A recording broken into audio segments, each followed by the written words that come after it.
So mga tol, alam na nga po ng karamihan na sinabi ni Manny Pacquiao na lalaban siya sa December sa isang exhibition sa bansang Japan at si Mayweather nga po ang binanggit niyang opponent.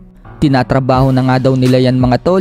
Nang ma-interview naman si Manny Pacquiao sa Fight Hub TV, natanong din si Pacquiao kung ano ang masasabi niya kay Gervonta Tank Davis. Sagot ni Pacquiao, isa daw itong good fighter.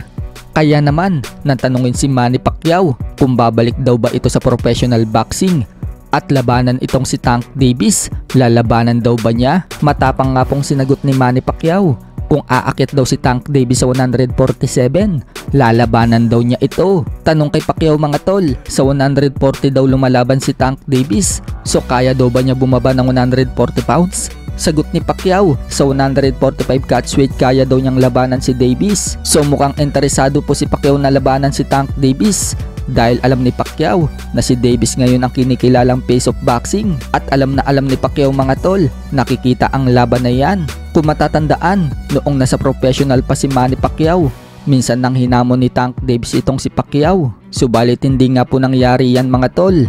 Ngayong si Manny Pacquiao na mismo ang nagamong kay Tank Davis, tingnan natin kung ano ang isasagot ni Davis sa pahayag ni Pacquiao.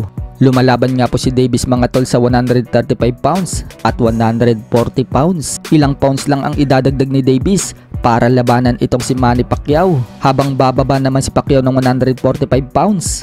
Any possibility that you would go back in the ring and fight someone like a Tank Davis?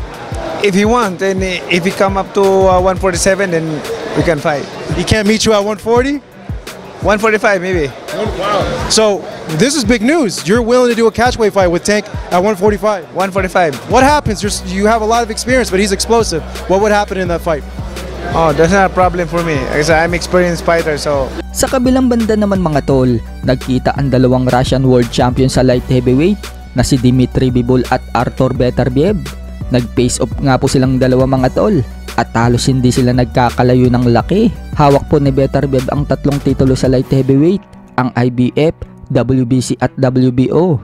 Habang hawak naman ni Bivol ang WBA. Natanong si Beterbiev mga tol kung maglalaban sila ni Bivol sa susunod na taon para sa undisputed. Sagot ni Beterbiev, nakikipag-usap daw sila para sa laban na yan, pero hindi daw siya nilabanan. Sana daw maglaban sila sa susunod na taon. Magaling na fighter nga po ang tingin ni Beterbiev dito kay Bivol. Tinanong si Beterbiev kung mananalo daw ba siya kay Bivol via knockout. Sagot niya, tingnan na lang daw natin ang mangyayari. May nakatakdang laban nga po si Beterbiev mga tol sa January 13 kontra kay Callum Smith. Ito po yung tinalo ni Canelo Alvarez. Natanong si Beterbiev kung lalaban daw ba ito kay Canelo, kung aakit daw ulit ito ng 175 pounds. Sagot ni Beterbiev, hindi daw niya lalabanan si Canelo dahil aakit na daw siya ng timbang.